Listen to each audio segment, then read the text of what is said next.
Nós vamos passar para a ministração da palavra e eu quero convidar você a abrir sua Bíblia no livro de Eclesiastes, no capítulo 11 e no verso 5. Eclesiastes capítulo 11, verso 5.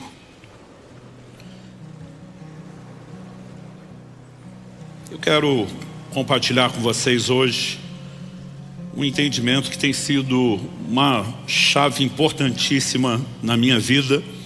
Na verdade, essa mensagem eu diria que está na lista dos clássicos, né? Daqueles princípios bem marcantes da nossa vida, que vem sendo dividido ao longo do ministério, e de tempos em tempos, eu não sei porque, talvez seja o volume de coisas, às vezes a gente leva muitos anos para retomar alguns assuntos, mas eu tenho certeza que Deus vai falar ao seu coração e que essa é a direção de Deus para nós hoje. Eclesiastes capítulo 11, verso 5, eu vou ler na Nova Almeida atualizada. Assim como você não conhece o caminho do vento, nem sabe como se formam os ossos no ventre da mulher grávida, assim também não entende as obras de Deus que faz todas as coisas. Será que você pode repetir esse texto comigo? Só para efeito didático e de memorização, diga comigo: assim como você não conhece o caminho do vento, nem sabe como se formam os ossos no ventre da mulher grávida, assim também não entende as obras de Deus que faz todas as coisas. Bom, esse texto fala de um Deus que age em todas as coisas, mas que tem um padrão no seu agir. E a comparação é feita com duas alegorias. Primeiro se fala do caminho do vento, depois se fala da formação da criança no ventre da sua mãe. Na versão que eu estou usando, nós temos alternadas aqui algumas expressões e verbos. Assim como não conhece, depois ele diz não sabe, depois ele diz não entende. Na verdade, né, todas essas traduções, elas são exatamente variações da mesma palavra. No hebraico é a palavra iada. Ela em essência significa conhecer, mas um dos seus sentidos e aplicações diz respeito à percepção visual. Agora, o elemento da percepção visual é algo que eu quero destacar nesse nível de conhecimento, não apenas como uma possibilidade de tradução, porque isso seria muito vago para a gente construir essa lógica, mas com a aplicação da própria ilustração. Quando ele fala do caminho do vento, ele está falando de algo real, inquestionável, que temos evidências, mas que acontece fora da vista dos olhos. Então sabemos o caminho do vento, porque em determinado momento a brisa soprando no rosto, né? Ou a gente vendo as folhas das árvores balançando, a gente não só tem evidência, mas sabe até a direção. No entanto, as correntes de ar se alternam o tempo todo. E a gente não sabe, como diz os antigos, onde é que o vento faz a curva, porque esses caminhos se alternam o tempo todo e são invisíveis aos nossos olhos. Ou seja, o exemplo fala de algo real, com evidências, inquestionável, porém invisível aos nossos olhos. O segundo exemplo não é diferente. Assim como não sabe como se formam os ossos no ventre da mulher grávida. Está falando do desenvolvimento da criança no ventre da sua mãe. Esse também é um processo real, inquestionável, temos evidências, a barriga da mamãe vai aumentando, né, a cada mês, sabemos que o feto está em desenvolvimento até que chegue a hora em que esteja maduro para o nascimento, mas o processo acontece fora da vista dos olhos. Agora, se o texto falasse de conhecimento meramente no sentido de informação, a gente diria que essa declaração nem atualizada está mais. Porque hoje nós temos os conhecimentos aí da biologia sobre como se dá a calcificação, a formação dos ossos, mas o processo está fora da vista dos olhos. Ah, pastor, mas nós temos ultrassom, ecografia em cada um, né? Cada uma das duas gravidezes da Kelly, dos nossos dois filhos, nós também pudemos visualizar como estava em momento específico. O processo todo estava fora da vista dos olhos. De novo, algo real, inquestionável, com evidências, porém invisível aos nossos olhos. É depois de usar esses dois exemplos que ele diz assim também, do mesmo jeito, igualmente, semelhantemente, não sabes ou não conheces ou não vês as obras de Deus que faz todas as coisas. A Bíblia sustenta que Deus está agindo em todas as coisas. No entanto, esse agir é invisível aos nossos olhos. O tema da minha mensagem hoje é o agir invisível de Deus. E E há razões pelas quais Deus decidiu operar de maneira que eu e você não consigamos, né, vislumbrar exatamente. Às vezes até sabemos o que Ele está fazendo, mas não entendemos o como, não entendemos o quando, né? E há razões pelas quais Deus decidiu isso. Uma que para mim é bem evidente e inquestionável, diz respeito à fé. Abacuque 2,4 faz uma afirmação que será repetida várias vezes no Novo Testamento, é um dos fundamentos da nossa doutrina, que o justo viverá da sua fé. Todo relacionamento com Deus é baseado em fé. E fé é o quê? De acordo com a própria Bíblia, a convicção daquilo que não se vê. Então é justo que o Deus que nos chamou a relacionar com Ele em fé, nos chame a andar na convicção do que não vemos. Ou seja, Ele não precisa mostrar o que está fazendo para que eu e você creamos na forma dele de operar. Mas há um segundo motivo, e eu não colocaria esses dois como os únicos, mas há um outro motivo, e eu quero colocá-lo aqui como talvez o tópico principal a ser explorado, né? Eu vou falar muito dessa questão não só de confiança, mas daquilo que Deus quer fazer em nós, mas tem um segundo motivo. Antes de definir qual é o segundo motivo, eu quero já, de fato, apresentar aqui o meu primeiro tópico, que o agir de Deus está além da nossa compreensão. Você pode repetir isso comigo? Diga, o agir de Deus está além da nossa compreensão. Isaías 55, versos 8 e 9, né, nos diz que os caminhos de Deus são mais altos que os nossos caminhos. Os pensamentos de Deus são mais altos que os nossos. Então Deus tem uma forma de pensar e de se mover além da nossa capacidade de acompanhar. Em 1 Coríntios 2,14, a Bíblia diz que o homem natural, a palavra traduzida natural, psíquico, entregue ao psique sua mente, não entende as coisas do Espírito. E a Bíblia diz porque para eles são loucura. A verdade é que nós não temos capacidade de acompanhar Deus, seu raciocínio, seus movimentos. E não só já não teríamos condições de acompanhá-lo, como Deus não faz questão nenhuma de ficar explicando as coisas ou dar satisfação de tudo que Ele faz. A Bíblia diz em Deuteronômio 29 que as coisas ocultas pertencem a Deus, mas as reveladas a nós e nossos filhos para sempre. Isso significa que nem tudo está revelado, tem coisas ocultas, também significa que nem tudo vai ficar oculto, algumas Deus decidiu revelar, mas exatamente o que será revelado e o que permanecerá em oculto não depende da nossa escolha. Provérbios 25:2 diz que a glória dos reis é esquadrinhar as coisas. E essa afirmação está dentro, né, de um livro que na sua grande maioria foi escrito por Salomão, homem a quem foi atribuído uma sabedoria incomparável, né, e que tinha conhecimento profundo e dissertava sobre tudo. As pessoas vinham de longe para ouvir sua sabedoria, né? Principalmente na antiguidade, o trono, o governo de um rei, ele era muito fortemente estabelecido na proporção do conhecimento. Então ele diz, a glória dos reis é esquadrinhar, é explicar. Mas na sequência, no mesmo Provérbios 25:2, ele diz, mas a glória de Deus é encobrir as coisas. Diferente dos reis, Deus não faz questão nenhuma de dizer, gente, eu explico para vocês. Algumas vezes ele está agindo justamente de forma oposta. Eu faço questão de não explicar. E a pergunta que eu e você precisamos fazer é que se Deus tem uma forma de agir além da nossa compreensão, né, ainda que Ele quisesse explicar e detalhar, né, e por mais que a gente não acompanhe, Ele acharia alguns elementos didáticos para nos auxiliar, mas esses outros textos sustentam que Ele não faz questão nenhuma de fazer isso. Primeiro, porque nos chama a um lugar de confiança. Mas segundo, eu quero te mostrar um outro motivo.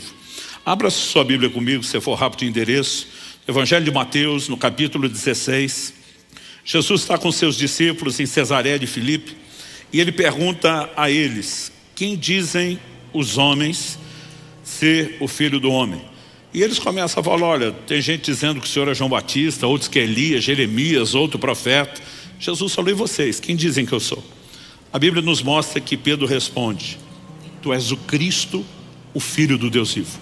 Quando Pedro responde isso, o que é que Jesus lhe diz? Verso 17 de Mateus 16. Bem-aventurado é você, Simão Barjonas, porque não foi carne e sangue que revelaram isso a você, mas meu Pai que está nos céus. Basicamente, Pedro, você não tinha essa informação. Você foi influenciado por uma intervenção divina, revelação. Você recebeu uma informação do meu Pai. Isso te levou a uma percepção de algo que você não tem. Bem-aventurado é você. Palma para você, Pedro, porque ele deu aqui uma bola dentro. Mas não demora para ele dar uma bola fora. Se você olha o mesmo texto, né, quando chega no verso 21, a Bíblia diz: desde esse tempo, Jesus começou a mostrar aos seus discípulos que era necessário que ele fosse para Jerusalém, sofresse muitas coisas nas mãos dos anciãos, dos principais sacerdotes e dos escribas, fosse morto e no terceiro dia ressuscitasse. O verso 22 diz: então Pedro, chamando-o à parte, começou a repreendê-lo, dizendo que Deus não permita, Senhor, isso de modo nenhum irá acontecer. Outras traduções diz: nunca, Senhor, isso nunca te acontecerá. Você consegue imaginar Jesus dando sermão em Pedro? Pedro dando sermão em Jesus, repreendendo Jesus?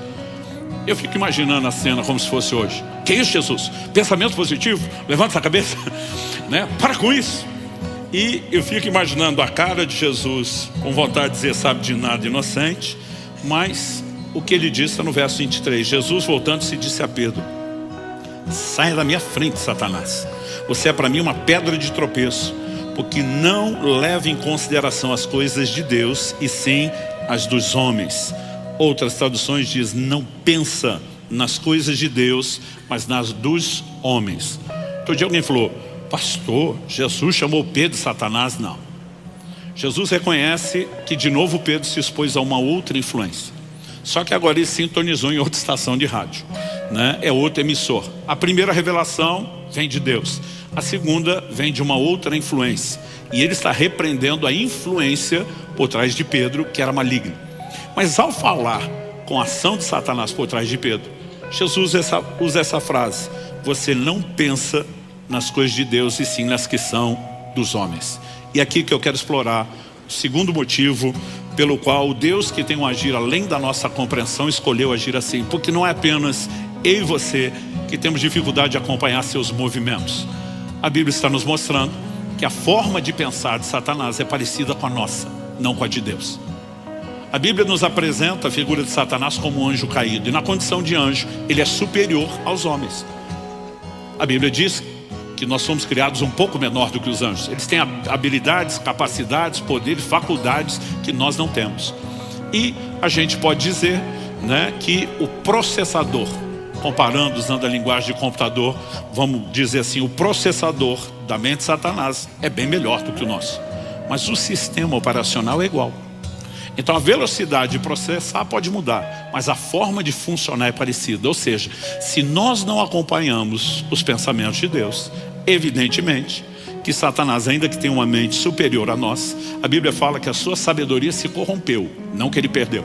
Paulo diz: nós não ignoramos suas maquinações, outras traduções diz seus ardis, mas por melhor que seja sua mente e sabedoria, ele não consegue acompanhar os movimentos de Deus.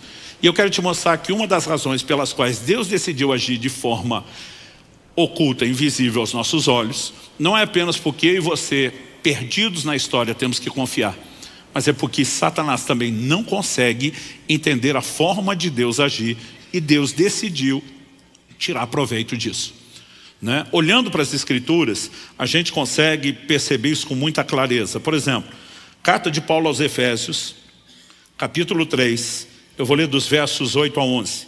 Ele diz: a mim, o menor de todos os santos, me foi dada essa graça de pregar aos gentios o evangelho das insondáveis riquezas de Cristo, e manifestar a todos qual é a dispensação do mistério, que durante tempos passados esteve oculto em Deus, que criou todas as coisas. E isso para que agora, pela igreja, a multiforme sabedoria de Deus se torne conhecida dos principados e das potestades nas regiões celestiais, segundo o eterno propósito que Deus estabeleceu em Cristo Jesus, nosso Senhor. Então Paulo está dizendo que ele recebeu a graça, o privilégio de pregar aos gentios o evangelho. Só que ele diz: manifestar a todos a dispensação de um mistério, de um segredo, que esteve oculto, escondido por muito tempo, só foi revelado nesse momento. Mas no 10 ele diz: por que que Deus decidiu revelar só agora? Quando você olha para o Velho Testamento, gente, ele está cheio de promessas da vinda de Jesus e do evangelho, mas todas elas são codificadas. Por isso que a Bíblia diz que a lei não tem imagem exata das coisas, sim a sombra dos bens vindouros. Deus deixou todo mundo sem entender até a clareza das suas promessas até o tempo oportuno. Por quê? Um dos motivos está no indicativo de propósito do verso 10. Para que agora, pela igreja, a multiforme sabedoria de Deus, não só sabedoria, mas multiforme, uma sabedoria que tem muitas formas, se torne conhecida dos principados e potestades, uma linguagem que é usada para falar dos poderes das trevas nas regiões celestiais. Traduzindo, quando Deus levanta a igreja, ela é uma surpresa. Por que é uma surpresa? Quando você lê as páginas do Velho Testamento, toda a construção é feita em cima da promessa de um reino. Todo reino precisa de pelo menos 2 ingredientes indispensáveis: um rei e o povo sobre o qual ele irá reinar. Então Deus promete a vinda de um Messias, que seria o rei, mas isso era uma incógnita, estava oculto. Quem seria? Aos poucos Deus vai detalhando. Ele faz uma promessa a Abraão: em ti serão benditas todas as famílias da terra. Então Deus já sinalizou, vem da sua linhagem. Daqui a pouco ele faz uma aliança com Davi, dizendo: alguém da sua descendência se sentará no trono. Mas ainda que a mensagem vá ganhando corpo, expressão e detalhes, ela ainda é vaga. Agora, quem seria o povo do reino? A mesma linhagem de Abraão. Quando a Bíblia diz: em ti serão benditas todas as famílias da terra, Gálatas 3:8 diz que Deus pré-anunciou o evangelho a Abraão. Então Satanás concentra ao longo dos anos uma resistência a essa linhagem de Abraão, que é a nação de Israel. A Bíblia nos mostra no livro de Esté a tentativa do inimigo de num só dia destruir toda aquela linhagem, porque era a maneira de impedir o estabelecimento do reino de Deus. Agora, enquanto o diabo está distraído, lutando contra a nação de Israel, ele sequer percebe que Deus tem uma outra forma de agir. Quando você chega nos evangelhos, há uma declaração que tem que chamar a minha e a sua atenção. É quando é dito: das pedras Deus pode fazer surgir filhos de Abraão. O que é que a Bíblia está dizendo? Vocês não têm noção de onde Deus vai tirar o cumprimento da promessa. Então, uma das coisas que Deus disse a Abraão: sua descendência será numerosa como a areia do mar. Mas Deus também diz: sua descendência será numerosa como as estrelas do céu. Basicamente, Deus prometeu uma linhagem terrena, areia do mar, e Deus prometeu uma linhagem celestial, as estrelas do céu. Em Gálatas, no capítulo 3, Paulo explica detalhadamente quem são os filhos da fé de Abraão, que isso inclui os gentios, os não-judeus. João capítulo 1 nos diz nos versos 11 e 12: Jesus veio para o que era seu, sua linhagem, mas os seus não receberam. A Bíblia diz: mas a todos quantos o receberam, deu-lhes o direito de serem feitos seus filhos. Ou seja, quando Deus traz a igreja, Ele está mostrando aos principados e potestades sua multiforme sabedoria. Ele está dizendo, jogando na cara do diabo e os seus súditos: vocês gastaram o tempo se opondo a um povo, e o povo que está estabelecendo o reino é algo que vocês nem esperavam. Então, o que eu enxergo ao longo das Escrituras, e esse é o segundo tópico que eu quero compartilhar com você, é que Deus acaba colocando o diabo para trabalhar para ele. Satanás a serviço de Deus, né? Passou o diabo empregado? Não. Ele é um parceiro, não voluntariamente, mas porque fica no escuro e na ignorância, suas tentativas de se opor a Deus são sábia e soberanamente usadas por Deus em benefício de Deus e contra o próprio reino das trevas. Eu lembro, quando era garoto, ainda adolescente, de ouvir uma frase da irmã Valnice Milhomes que eu nunca mais esqueci. Ela diz: assim como nós armamos ratoeiras para pegar ratos, Deus arma sataneiras para pegar Satanás, né? Ele joga algumas iscas e ele vem com tudo para cima delas. Então, por exemplo, eu mencionei essa questão da igreja não ser claramente vista, mas quando nós falamos da própria vinda do reino, qual era o conceito, né, do Messias? Na cabeça de todo judeu do Antigo Testamento, o Messias seria um general de guerra que estabeleceria um reino natural. Por que todo mundo pensava isso? Por causa da profecia do livro de Daniel. O sonho de Nabucodonosor, no capítulo 2, diz que ele sonha com uma grande estátua. Essa estátua era composta de 4 tipos de metais diferentes: a cabeça de ouro, o peito e os braços de prata, o ventre de bronze, mas as pernas de ferro. Uma pedra era cortada sem auxílio de mãos, atingia a estátua nos pés. Ela era feito pó, levada pelo vento. Aquela pedra que destruiu a estátua crescia, se tornava uma montanha que enchia toda a terra. Daniel vai interpretar o sonho que o rei tem. Primeiro ele revela o sonho, que o rei nem lembrava, e depois interpreta. Ele diz: a estátua que você viu é composto de 4 metais diferentes. E diz: a cabeça de ouro é você, ó rei. Ele está falando com quem? Com o imperador de Babilônia, que foi o primeiro império de proporção mundial. Nunca antes na história da humanidade alguém governou o mundo de seus dias. Babilônia foi o primeiro império mundial. Mas ele diz: depois de ti virá um reino inferior ao teu. Ou seja, a mudança de metal era mudança de reino. E o mesmo livro de Daniel nos mostra o que você deve ter estudado na história, né? Quem sucede Babilônia e estabelece o segundo império mundial foram os medo-persas, que por sua vez foram sucedidos pela Grécia de Alexandre o Grande, que por sua vez foram sucedidos pelo Império Romano, o último império de proporções mundiais. Quando a Bíblia diz que uma pedra é cortada sem auxílio de mãos, fala de algo que não tem interferência humana, mas divina. E a pedra é largamente usada na Escritura como uma das figuras que aponta para o Messias. A pedra que os edificadores rejeitaram, a pedra de esquina, a pedra angular, e a lista vai longe. Essa pedra vem e atinge a estátua onde? Nos pés, que eram do quê? De ferro. A profecia estava dizendo quando o Messias iria, nos dias do 4º império. É por isso que quando Jesus surge, uma das primeiras mensagens é: o tempo está cumprido e o reino de Deus chegou. Ele está dizendo: eu sou o cumprimento da pedra esperada que vem nos dias do 4º império. Agora, a profecia dizia que ele ia bater na estátua, esmiuçar aquilo tudo. Ou seja, Deus está dizendo: eu vou acabar com essa brincadeira dos homens governarem a terra. Eu vou colocar fim ao reino dos homens. E a pedra, que era Cristo, ela enche, aumenta, se torna uma montanha e enche toda a terra. Deus está dizendo: vou estabelecer o meu próprio reino e governo. Então, quando os discípulos começam a andar com Jesus, eles não estão esperando a princípio um reino espiritual. Por que você acha que Tiago e João diz para eles: Senhor, quando te assentares no trono da tua glória, permite que a gente sente um à direita e outro à esquerda? Ele está dizendo: quando o Senhor for governar o mundo, deixa a família com a faca e o queijo na mão, um ministro do planejamento, o outro ministro da fazenda. Essa era a percepção que eles tinham. Aliás, Jesus tem que explicar para eles: o reino de Deus não vem com aparência exterior, né? Não adianta dizer ele aqui ou ele ali. O reino de Deus está dentro de vós. Ele começa a falar de um cenário onde o reino seria estabelecido no plano espiritual primeiro. Nós vemos todas essas profecias e promessas de um reino físico. Essas, por sua vez, vão se cumprir na segunda vinda de Cristo, mas não na primeira. Então, assim, nada disso pode ser previsto. Então, quando Jesus chega, tem toda aquela expectativa, o diabo faz de tudo para tirar Jesus do cenário. A Bíblia diz que o próprio Satanás entrou em Judas. É o único caso na Bíblia onde você vê uma possessão do próprio Satanás, o líder de todo o reino das trevas. Essa ele não terceirizou. Acho que ele estava naquele modo: quer que seja bem feito, faça você mesmo, né? É a única vez, porque é uma batalha sem precedentes.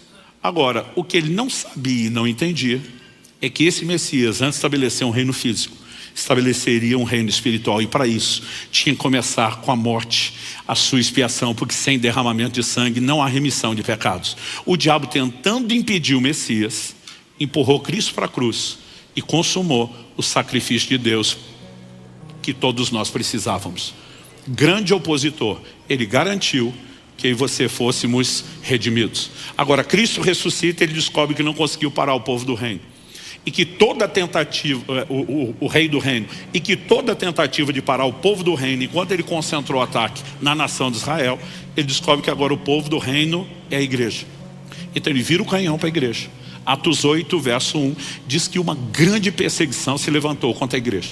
E aquela igreja de milhares e milhares de crentes, a Bíblia diz, todos foram dispersos, a não ser os apóstolos. Você imagina isso? E da noite para o dia, né? Aquela igreja de milhares e milhares de pessoas ficou com 12 líderes, que não tem mais ninguém, porque todo mundo fugiu para salvar o coro. Agora Deus deu uma ordem que a igreja não estava cumprindo. Atos 1:8. Recebereis poder ao descer sobre vós o Espírito Santo. Sereis minhas testemunhas. Onde? Judeia, Samaria, Jerusalém, Judeia, Samaria, até os confins da terra. Deus está falando de uma progressão geográfica. Para você entender, aqui a gente poderia dizer Curitiba, região metropolitana, Paraná e Brasil. Ele está ampliando. Só que esse povo prega o evangelho de Jerusalém. O povo da Judéia vem até eles, mas Samaria, os confins da terra, ó, os anos se passam e nada. Só quando a perseguição veio, porque agora o diabo está tentando parar a igreja, a Bíblia diz que por onde fugiam, eles começaram a anunciar o evangelho. Então agora o evangelho vai entrar em Samaria, será espalhado, né, muito além. E o diabo, tentando parar a igreja, se tornou o primeiro agente missionário da história da igreja. Mais uma sataneira diante dele. né? Olhando para as escrituras, gente, nós precisamos de fato entender e compreender essa verdade. O diabo não está fora de controle. Os crentes às vezes estão dando poder demais. Não podemos, como Paulo diz, ignorar seus ardis, suas maquinações. Não podemos deixar de vigiar, não podemos brincar. Mas alguns estão dando mais força e poder do que ele de fato tem. Martinho Lutero, o grande reformador, dizia: o diabo é o diabo de Deus. Eu gosto do exemplo de que ele é como um cachorro na coleira. Ele só vai até onde o tamanho da corrente permite. Sua esfera de ação tem limites. E quando chegar a hora certa, Apocalipse 20, de 1 a 3, o apóstolo João diz: eu vi descer do céu um anjo, um só, e prender a Satanás por 1000 anos. Na hora que chegar o momento de tirá-lo de circulação, não vai precisar necessariamente de Miguel e todos os exércitos celestiais. A Bíblia diz: um anjo será suficiente para tirá-lo de circulação. Só que a Bíblia diz: mas no final dos 1000 anos, importa que ele seja solto por um pouco de tempo. Por quê? Porque antes de ser lançado no lago de fogo e enxofre, bem feito para ele, ele vai fazer um último servicinho para Deus. Nós precisamos entender que Deus, na sua grandeza e soberania, consegue extrair lucro disso. E é quando você entende esse desenho que talvez faça sentido algo que para mim foi muito difícil compreender. O que eu quero chamar de permissões divinas para ações satânicas. No livro de Jó, nós vemos um cenário onde claramente o diabo toca a vida de Jó, que era um homem de Deus e abençoado. Em Jó, no capítulo 3, no verso 25, ele diz: aquilo que eu temia me sobreveio, o que eu receava me aconteceu. Eu pegava essa fala de Jó, ele dizia: Jó é o responsável por tudo que lhe aconteceu, porque a partir do medo ele deu espaço para Satanás. O medo é inquestionavelmente uma fé ao contrário, é a convicção de que algo ruim vai acontecer. Mas eu gostaria de dizer que foi o diabo, que foi Jó que deu lugar ao diabo, porque a única outra opção não é agradável para nós. O diabo só pode tocar em alguém com permissão, ou da própria pessoa, ou de Deus. Um dia uma pessoa me aborda e diz: Luciano, você honestamente vai tentar sustentar essa versão, que foi o medo de Jó, única e exclusivamente? Olha o que Deus diz no capítulo 1, jogando na cara do diabo: viste meu servo Jó, não há ninguém justo, irrepreensível como ele na terra. Deus chamou o cara de irrepreensível. E você está tentando botar defeito nele. A verdade é que quando você elimina a possibilidade de Jó ter aberto a porta, só tem um. Quem foi? Deus. E o texto diz isso, quer você goste, quer não.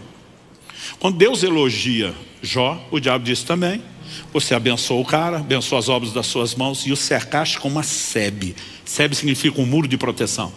O diabo está dizendo para Deus: além de abençoar o cara, deixar ele todo feliz e contente, o Senhor o protegeu para que eu não toque. O diabo diz: me deixa tocar para ver se ele continua fiel. Então Deus remove um nível da proteção e diz: você pode ir até aqui, além disso você não vai. Começam as perdas materiais. Num segundo instante Deus diz: toca no corpo, mas não tira a vida. Gente, eu lia isso, eu ficava apavorado de pensar que foi Deus, porque a vontade era dizer para Deus: não, não é assim que o Senhor é Deus. O Senhor ganha para proteger a gente, não para entregar a gente para o inimigo. E a gente tem isso de querer dar sermão para Deus. Daqui a pouco eu vou contar a história da crise que eu passei em relação a isso. Só que quando você olha para o texto e vê a permissão divina, isso dá um baita no conflito na cabeça da gente. Agora, se fosse o único texto, a gente iria assim que está obscuro. Mas o padrão vai se repetindo ao longo das escrituras. Se você puder me acompanhar, Lucas 22, versos 31 e 32, tem uma conversa de Jesus com Pedro, que na linguagem dos meus amigos carioca é no mínimo sinistra. Os dois estão conversando. Jesus fala assim: Simão, Simão, Lucas 22, eu vou ler o 31 e 32. Eis que Satanás pediu para peneirar vocês como trigo. Eu gosto de ler a Bíblia me colocando dentro da história, me imaginando na situação. Eu imagino se sou eu, Pedro, a gente andando, conversando, e ele diz: pois é, Satanás pediu para passar peneira nos seis e ver o que é que sobra. Conversa assustadora, mas acho que eu diria: Jesus, o Senhor não ia permitir uma coisa dessa, né? Aí na minha cabeça imagino Jesus em silêncio, só sorrindo, sem falar nada. Jesus, nem brinca, o Senhor não ia permitir uma coisa dessa. Imagino Jesus até olhando para cima, assobiando, sem falar nada. E insistindo, Jesus, o Senhor não ia permitir isso. Aí vem a resposta no 32. Eu, porém, orei por você. Quando você lê aqui, puxa, ele não vai deixar. Mas ele termina a frase, para que a sua fé não desfaleça. Traduzindo, permissão concedida, Pedro. A peneira vai comer solta. Mas isso não significa que eu estou abandonando você. Eu orei por você, para que durante o processo da peneira, você não desfaleça. E quando você se converter, fortaleça os seus irmãos. Traduzindo, ele está dizendo, você vai sair dessa melhor do que entrou. Eu vou tirar lucro dessa situação, que o diabo que está tentando te destruir, vai te aperfeiçoar, por causa das coisas que você vai passar. E eu vou deixar acontecer. Apocalipse, capítulo 2, verso 10.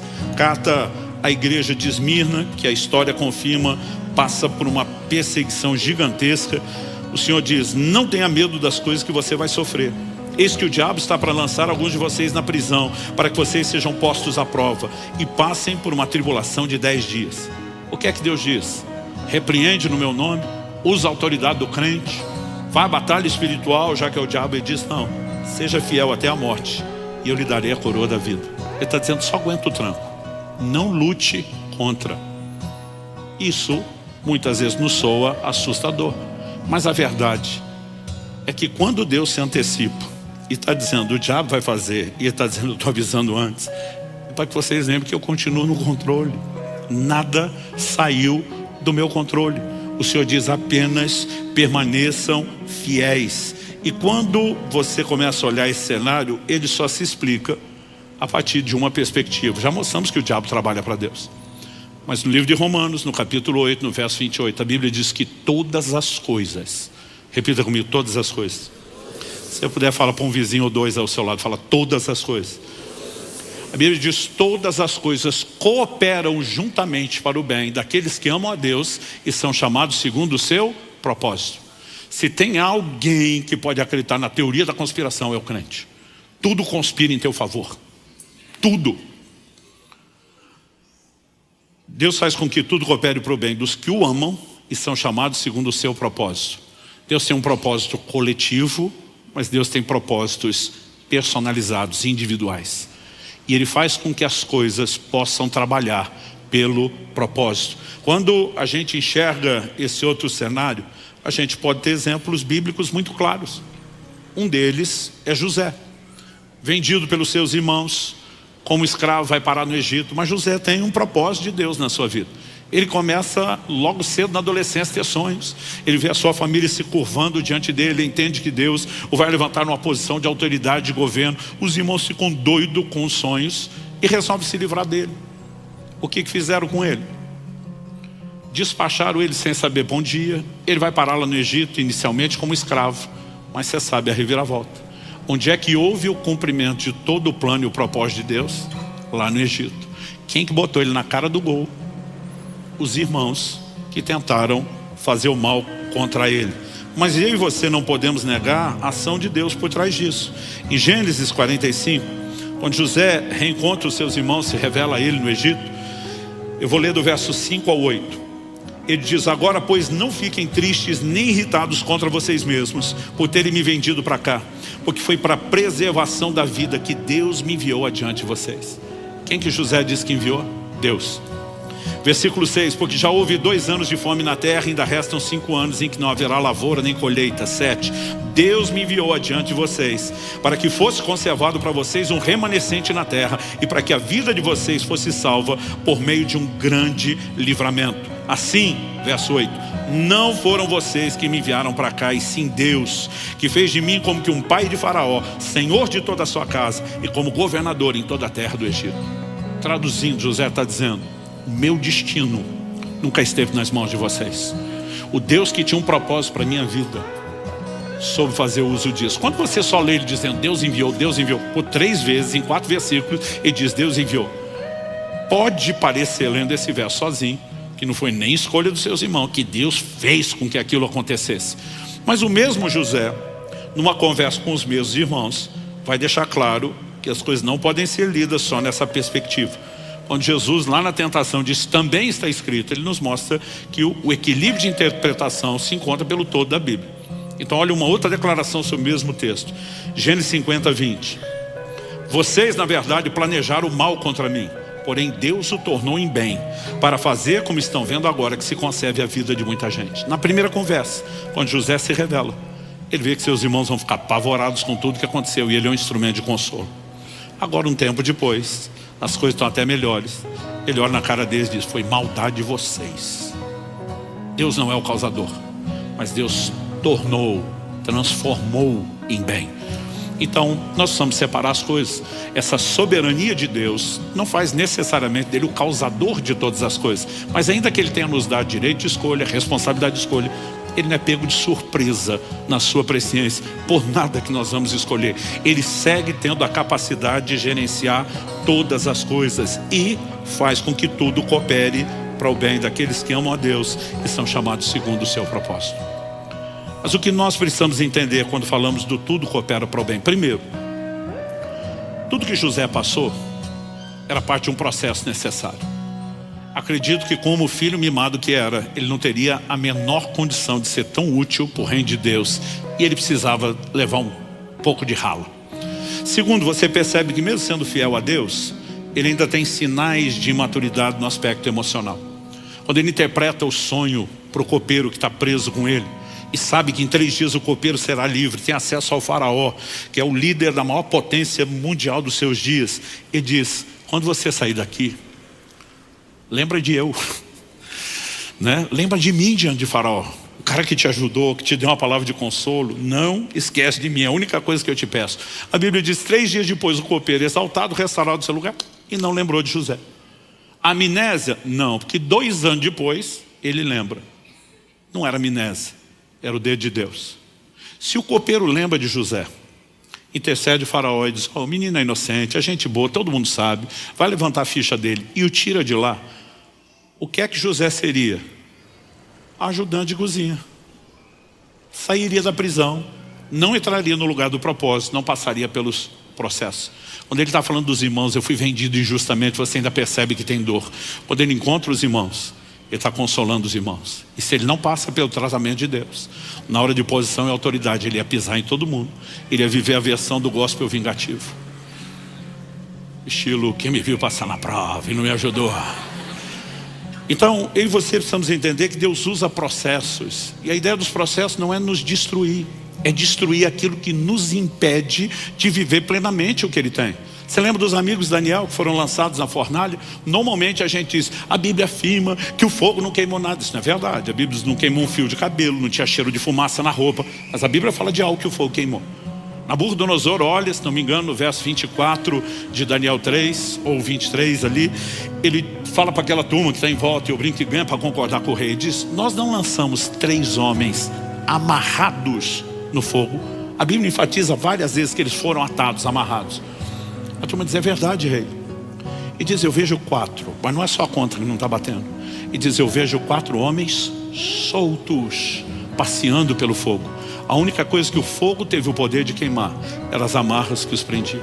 Porque Deus não permite a fornalha para te destruir, mas para destruir aquilo que te impede. Por isso Jesus diz: Pedro, peneira permitida, mas quer saber de uma coisa? Você vai sair dessa melhor do que entrou. E quando você se converter, eu vou tirar bom uso disso. Então Deus tem esse nível pessoal? Tem. Mas Ele também está lidando com Satanás, que ao não entender, acaba trabalhando e cooperando com aquilo que Deus faz. Mas no meio disso tudo, ao que eu e você precisamos entender sobre essa dinâmica. O que o diabo quer quando nos ataca? Eu lembro que no início do meu ministério eu pegava João 10:10, né? O ladrão vem para roubar, matar e destruir. Eu dizia: o diabo quer roubar a sua saúde, o diabo quer roubar a sua família, o diabo quer roubar o seu dinheiro. Hoje eu digo: não é isso que ele quer roubar. É evidente que o que ele quer roubar é a sua fé, o seu relacionamento com Deus. Mas como é que ele chega lá? Jesus diz: as minhas ovelhas ninguém pode arrebatar das minhas mãos. Pensa no lugar seguro, ao colo de Jesus. Não tem diabo, não tem demônio que possa te arrancar de lá. Esse é um bom momento para você dizer amém, glória a Deus, alguma coisa do gênero. Como Paulo diz em Romanos 8, 38 e 39, porque estou bem certo de que nem a morte, nem a vida, nem os anjos, nem principados, nem as coisas do presente, nem do porvir, nem altura, nem profundidade, nem qualquer outra criatura poderá nos separar do amor de Deus, está em Cristo Jesus. Ele diz, ninguém vai arrancar você da minha mão. Então não tem diabo para te tirar de lá, mas o diabo sabe que você não é um prisioneiro, um refém do amor de Deus. E ele sabe que a hora que você quiser, você desce do colo. Agora, nenhum de nós é besta de largar esse lugar bom simplesmente para se expor. Então qual é o jogo do diabo? Trabalhar fomentando o engano e nos colocar contra Deus, para que, aborrecidos com Ele, a gente se afaste. E quando a gente se afasta, esse é o momento que Ele consegue nos tocar. Então, quando alguém não tem o conhecimento correto de Deus, na hora da dor das circunstâncias, ele pode se voltar contra Deus. Você lembra da mulher de Jó? Amaldiçoe seu Deus e morre. Agora, quem tem o entendimento correto de Deus, como Jó, não vai agir da forma como ela agiu. Ainda vai falar o que ele falou. Eu brinco que o que ele falou, muito marido já quis falar para a sua, e vice-versa. Você fala como uma louca. Ele vai usar frases como, ainda que ele me mate, eu louvarei. Mas Jó acha que Deus quer matar? Não. A ideia é muito mais, pode parecer que ele está matando, mas ele também vai dizer, eu sei que o meu Redentor vive e que ele há de se levantar sobre a terra. Agora, quando você está no modo mulher de Jó e se indispõe e se afasta de Deus, você se torna uma presa fácil, uma presa vulnerável. Agora, quando eu e você aprendemos a confiar em Deus, o jogo é outro. Então assim, quando você olha ao longo da história e percebe o sangue dos mártires, tantos morreram pela fé, você fica pensando, mas o martírio só fortalece uma causa, qualquer que seja. E com o evangelho não foi diferente. Por que que o diabo se levantou contra os crentes? A ideia nunca foi matá-los. O livro de Hebreus fala a respeito daqueles que ele escravizou por medo da morte. O que ele queria que, diante da ameaça, alguns amando mais a própria vida, recuasse e desistisse de Deus.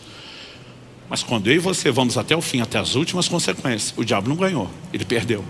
É por isso que Apocalipse diz, eles o venceram pelo sangue do Cordeiro, pela palavra do seu testemunho, porque não amaram suas vidas até a morte. Quando existe nada que nós amamos mais do que o Senhor, nem mesmo a própria vida, eu e você não seremos presa de nenhuma dessas manobras emocionais de Satanás, porque a intenção dele é nos colocar contra Deus. Eu me lembro, hoje é dia 25 de agosto, dia 23 de agosto, 31 anos atrás, de 1993, eu tive um acidente de carro que me trouxe uma crise assim de fé sem precedentes. Eu não só perdi o carro que eu tinha acabado de trocar e pensei, quando chegar em Curitiba eu faço seguro. Era uma viagem de Campinas, onde eu morava, para Curitiba, estava de mudança. Eu não só perdi o carro, toda a minha mudança está dentro do carro, perdemos tudo. O que não estragou no acidente foi roubado enquanto o carro estava lá na estrada e a gente era atendido. Eu me descubro no hospital com a roupa do corpo rasgada e ensanguentada e outras coisas acontecendo na minha vida onde tudo parecia estar desmoronando. Guardadas as devidas proporções, eu só conseguia me lembrar de Jó. E aí o questionamento começa. Eu não tinha dúvidas de que Deus interferiu e guardou minha vida naquele acidente. Porque os enfermeiros, médicos, não crentes ficavam falando isso o tempo todo. Teu santo é forte, alguém lá em cima vela por você. E eles ficavam me dando detalhes.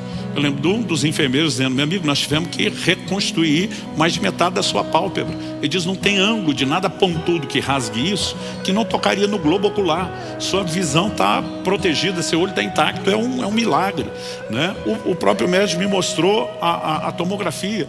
Ele diz, olha isso aqui, né? E ele falou, pela tomografia nós medimos a intensidade das pancadas. O carro caiu numa ribanceira, né? Mas eu de cinto, não fui projetado para frente nem para fora do carro, mas o movimento da lateral, né? Enquanto o carro pulava, eu desci batendo a cabeça na coluna do carro. E ele falou, olha isso aqui, né? Dificuldade para distinguir massa branca e cinzenta, lesão nas partes moles. Eu falei, só que virou quase um liquidificador, ele brincou, né? Ele falou, agora, isso mostra a intensidade da pancada. Ele falou, agora o lugar, que é onde está machucado, é justamente a fonte. Ele falou, esse tipo de pancada, com a fragilidade desse lugar, não combina. Eles não me deixavam dormir por 2 dias, com medo de eu entrar em coma, né? Mas eles diziam, alguém guardou você. Enquanto todo mundo está falando de milagre, eu dentro de mim estou dizendo, Deus, milagre por milagre, já que o Senhor fazia porque não arrumou o carro na estrada. Deixou cair lá embaixo para dizer, ó, te guardei para você não morrer. Não era só arrumar o carrinho lá em cima e não precisava perder carro, ser roubado, passar por todo esse sofrimento? Ou será que só eu já tentei ensinar Deus como ser Deus? O questionamento, o pior não era só o questionamento de por que o Senhor deixou chegar lá para me guardar. Eu dizia, Deus, certeza que esse acidente é coisa do Satanás. Mas eu dizia para Deus, nós dois sabemos que o diabo só toca com permissão, ou nossa ou sua. Efésios 4:27 diz, não deis lugar ao diabo. Isso não significa que você acorda amanhã, tomar de insanidade, preenche um documento, vem por meio desse autorizar o miserável de Satanás fazer o devasto da minha vida. Mas quando você peca, quebra princípios, você está se expondo, está ficando vulnerável. Eu dizia para Deus, ele só toca de duas formas, ou a permissão é nossa, ou é sua. Eu dizia para Deus, nós dois sabemos que não fui eu que dei a permissão. Eu dizia para Deus, eu recorro ao Supremo Tribunal Celestial, apelo em última instância, o Senhor sabe que não foi eu. Então minha pergunta para Deus é, por que o Senhor faria isso? O Senhor é Deus. Cadê o seu amor, o seu cuidado? Estou te servindo, estou dando minha vida para pregar o Evangelho, para viver para o Senhor. Renunciei tudo. E assim que o Senhor recompensa? A pior parte, silêncio. Pensa em algo difícil para mim, é o silêncio. Em novembro agora, Kelly e eu vamos completar 29 anos de casado. Desde que eu casei, eu falo para ela, se você me ama, discute comigo. Então às vezes eu dizia, amor, eu acho melhor fazer isso, tá bom. Eu dizia, tá bom nada, defende seu ponto de vista. Vamos, né, ventilar esse negócio até ter certeza. Não é o jeito que eu quero, nós temos que esgotar tudo. O silêncio para mim é terrível. Eu dizia para Deus, fala alguma coisa. Nada, silêncio. Durante 1 ano e 3 meses, silêncio. Ameacei fazer greve, parar o ministério, fiz um monte de coisa, o silêncio continuava. Até o dia em que eu fui ordenado ao ministério pastoral, novembro de 94. Uma das coisas que esse acidente fez, foi que ele me fez sair da agenda de um ministro itinerante e aceitar o convite para pastorear uma igreja recém-formada e que tinha ficado sem pastor lá em Guarapuava. Depois de quase 1 ano, à frente da igreja, sendo observado, provado, experimentado, os pastores com quem andávamos juntos foram, né, nos estabelecer momento de imposição de mãos, de reconhecimento ministerial como temos. Quem eram os 3? Pastor Tomás, que está aqui conosco hoje, né? Pastor Francisco, que serviu nessa casa há muitos anos, já está com o senhor, e pastor Miguel Piper, também muito conhecido nessa casa, que já está com o senhor. Os 3 impuseram as mãos, começaram a dar palavras proféticas. Foi um negócio para mim muito marcante. Mas o Francisco deu uma palavra que virou minha vida ao avesso. Ele falou coisas assim do coração, né? Como diz o bom pentecostal, o oculto e o escondido, né? Mas puxou coisas assim que eu não tinha falado para ninguém. Eu fiquei muito impressionado. E depois fui perguntar para o Francisco, falei, cara, que palavra profética foi aquela? Ele falou, eu não estava profetizando, aquele jeito dele. Aí eu falei, como não estava profetizando? Se aquilo não é Deus falando, é o quê? Ele falou, não disse que não era Deus falando. Eu falei que não era profecia. Eu falei, o que aconteceu? Fala logo. Ele falou, a hora que eu botei as mãos sobre você para orar com você, eu tive uma visão de um anjo de Deus. Eu falei, um anjo? Você viu uma coisa esfumaciada? Ele falou, vi como você está me vendo, ouvi ele como você está me ouvindo, como em qualquer relato bíblico. Foi ele que me contou aquilo tudo. E basicamente, quando o anjo apareceu, se apresentou de maneira formal para ele, disse, fui enviado da parte do Deus Altíssimo, Todo-Poderoso, porque disse, Francisco, você tem uma preocupação muito grande com esses ministérios. Era eu e outros 2 estávamos sendo estabelecidos. Hoje eu entendo a preocupação do Francisco. Eu brinco que hoje nem eu ordenaria o eu mesmo daquela época ao ministério. 20 anos de idade, solteiro, imaturo, né? Imagino que ele deveria estar com o coração na mão, na boca. Mas o anjo fala assim, o Senhor te faz saber que eles estão nas mãos dele. Ele está cuidando deles. Eles estão no lugar certo, na hora certa, fazendo a coisa certa. Isso tranquilizou ele. Quando ele tranquilizou, o anjo aponta o dedo para mim e diz, quanto porém é este? E o caldo entornou para o meu lado. Aí era só comigo. Ele diz assim, ele é rebelde. Ele não aceita o tratamento de Deus na vida dele. Mas pensa na frase que doeu. Onde aparece para Daniel, chama de homem muito amado. Para Gideon, homem valente. Eu falei, pô, para mim só um rebelde. Me rebelei para provar que não era rebelde, mas não adiantou. Só provou o ponto. Ele disse assim, diga para ele tem dito nas orações dele que o acidente do ano passado, o acidente de carro, foi uma tentativa de Satanás contra a vida dele. Diga para ele que ele está certo a respeito disso. Mas diga, porém, por que Deus o permitiu. 31 anos se passaram e ainda tenho vergonha de falar disso. O anjo diz: o diabo queria pará-lo, porque o via como uma ameaça. Mas Deus precisava pará-lo para não perdê-lo. O ministério dele estava crescendo mais rápido. Eu falei um pouco disso quando preguei sobre maturidade há pouco tempo aqui. O ministério dele estava crescendo mais rápido do que a capacidade dele de se deixar ser tratado e trabalhado por Deus. Era só uma questão de tempo. Ele iria sucumbir debaixo do sucesso do próprio ministério. Ele não tinha estrutura para o lugar onde estava entrando. E eu passei 1 ano e 3 meses acusando Deus de falta de amor, de injustiça, de ter virado as costas, de não estar se preocupando, quando ele estava fazendo justamente o contrário. O anjo diz: nos próximos anos Deus vai tratar profundamente com ele nessa cidade. E mesmo que ele volte depois viajar lentamente, ainda vai levar um bom tempo antes que ele seja liberado para voltar a correr o Brasil e as nações, porque precisa do trato de Deus. Essa brincadeira levou 25 anos. Foi somente em dezembro de 2018, quando a gente entendeu claramente, finalizar o processo de transição com o Marciano, que Deus está dizendo: agora eu estou te colocando lá onde nós começamos. Mas sabe, foi o zelo, o cuidado, o amor de Deus. Mas depois de ter contado essa história, o Senhor me disse: eu te revelei um momento específico que aconteceu. Isso não significa que nas outras circunstâncias da sua vida eu vou te dar satisfação ou te explicar nada. O Senhor disse: eu te dei entendimento disso porque eu quero que você pregue, ensine sobre isso. Chame o meu povo a confiar em mim, mesmo quando eles não entendem as circunstâncias. Mas ele disse: nem você vai seguir tendo explicações para tudo que você vai ter que lidar ou enfrentar. Agora, algo que eu tenho aprendido ao longo dos anos, eu posso dizer de boca cheia, é uma declaração também de Lutero: não sei por quais caminhos Deus me conduz, mas conheço bem meu guia. E você não precisa conhecer o caminho. A gente só precisa conhecer e confiar no guia. Estar familiarizado e descansando nele. Quem está entendendo, diga amém. Eu queria que você ficasse em pé para parecer que está acabando.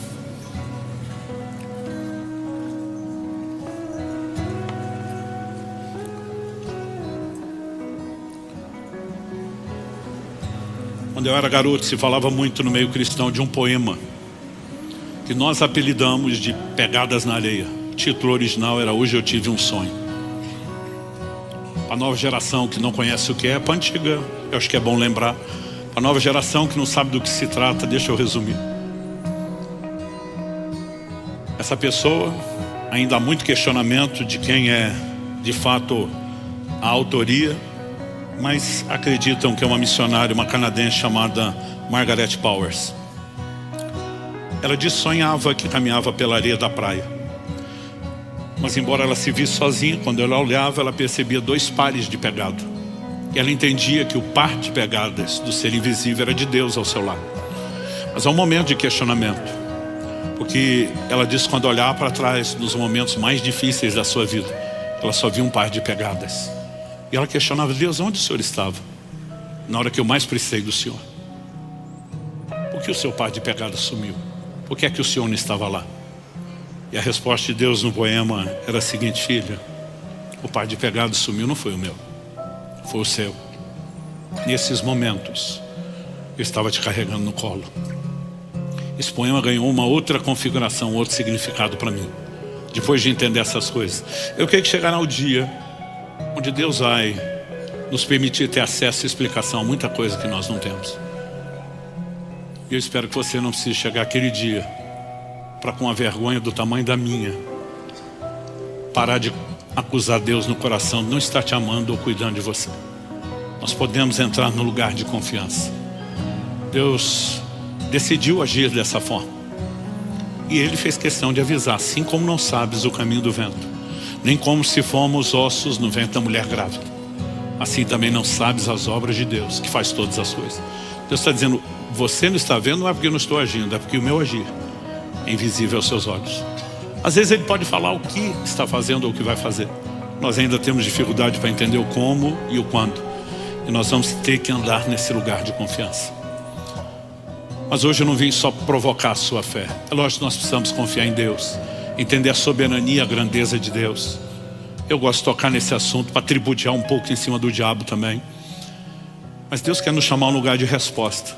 Essas circunstâncias que nós não entendemos, elas são bem usadas e gerenciadas por Ele de uma forma maior do que nós imaginamos.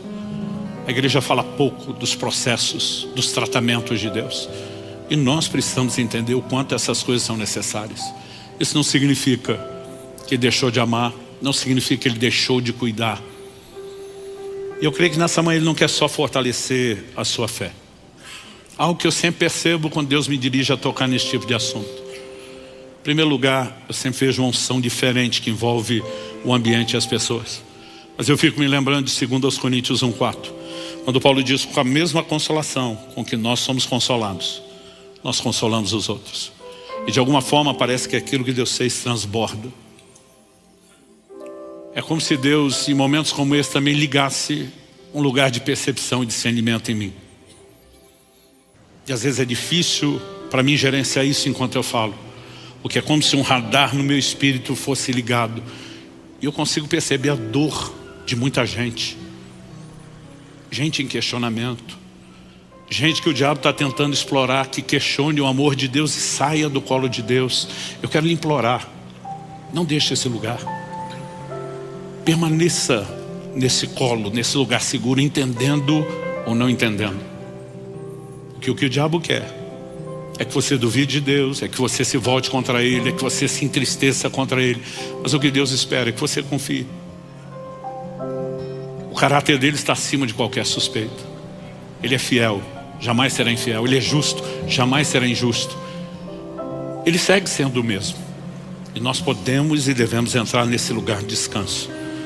A Bíblia diz: nós os que cremos entramos no descanso. Existe algo pesado, dolorido dentro de muitos de nós. Precisa ir quando nós cedemos a esse lugar de descanso. E eu creio que nessa manhã Deus quer trazer esse toque. Ele quer que você entenda que a única razão dele estar permitindo esse fogo é para queimar as amarras que te prende. Não é para destruir você. É para poder dizer, quando você sair dessa, melhor do que entrou, porque eu não te abandonei, estou intercedendo por você. Gente, eu amo quando descubro que tem gente orando por mim. Eu ouço isso o tempo todo. Naquela ocasião do acidente, nós não tínhamos internet, essas informações. Eu recebi tanto telefonema, aconteceu algo na tarde do dia tal. Eu perguntava por quê. As pessoas diziam: Deus me fez parar tudo para orar por você, a sua vida. Era a tarde do acidente. Eu me lembro de uma ocasião que eu estava no Mato Grosso, acho que no Mato Grosso do Sul. Entro num voo às 3 da manhã, algumas dessas aviações não tem mais hoje, Varig ou VASP, alguma dessas. Eu entro no voo e eu começo a ter uma inquietação que eu nunca tive. É uma impressão dentro de mim, aquela aeronave vai ter um problema sério. Porque eu falo: Deus, eu sempre estou descansado no Senhor, no seu propósito. Mas se isso é um alerta, não adianta apenas eu levantar e sair, porque se é um alerta é o resto do povo. E eu começo a orar e interceder. Se vai haver algum problema, não deixe essa aeronave sair do chão. E ela não saiu. Pediram para a gente descer, necessidade de uma manutenção imediata. E das 3 da manhã nós saímos só às 9h30. Por que eu estou dizendo isso? Quando finalmente voltei para casa, a filha do Ney, pastor que está à frente de Irati, na época nós estávamos baseados lá ainda antes de vir para cá. Ela tinha acordado às 3 da manhã, foi chacoalhar o pai na cama. Eu disse: pai, levanta. Deus está dizendo que nós temos que orar pelo pastor Luciano agora. Você vai me dizer que é coincidência? Eu fico feliz quando eu ouço que tem gente intercedendo. Mas você sabe quem é o nosso melhor e infalível intercessor? O livro de Hebreus diz que Cristo vive para interceder por nós. Ele disse para Pedro: eu roguei por você. E nesse exato momento, agora, enquanto falamos, está diante do trono, clamando para que você não desanime, para que você não sucumba à pressão, para que você seja fortalecido, para que você continue. Eu gostaria que você colocasse sua vida diante de Deus, dizendo: Senhor, eu não quero sair daqui só com informação, eu não quero sair daqui só motivado emocionalmente. Eu clamo uma descarga sobrenatural na minha fé, a compreensão que vem pela palavra. Eu clamo teu toque de consolo. Fala com Deus do seu jeito, da sua maneira. Eu vou orar por você, mas mais importante do que ouvir minha oração é que você faça a sua. Você que nos acompanha pela transmissão, ou mesmo posteriormente por meio dessa palavra gravada, nesse momento, aonde você estiver, eu creio que Deus fará algo por você e pelo seu coração também. Pai, eu abençoo meus irmãos e irmãs. Eu oro que aquilo que o Senhor começou nesse momento, pela ministração da palavra, não se limite somente ao tempo dessa reunião. que o Senhor continue a trabalhar em nós. Não apenas uma compreensão progressiva, uma aplicação prática e personalizada, mas, Pai, nós oramos por esse fortalecimento da fé, por esse consolo sobrenatural, e nós oramos que de fato Satanás não consiga prevalecer em seus ataques contra nenhum dos meus irmãos e irmãs.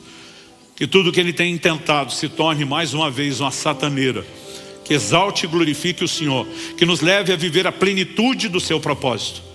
Nós oramos por fortalecimento da fé, em nome de Jesus e para a glória de Deus. Se você crê e concorda, diga amém.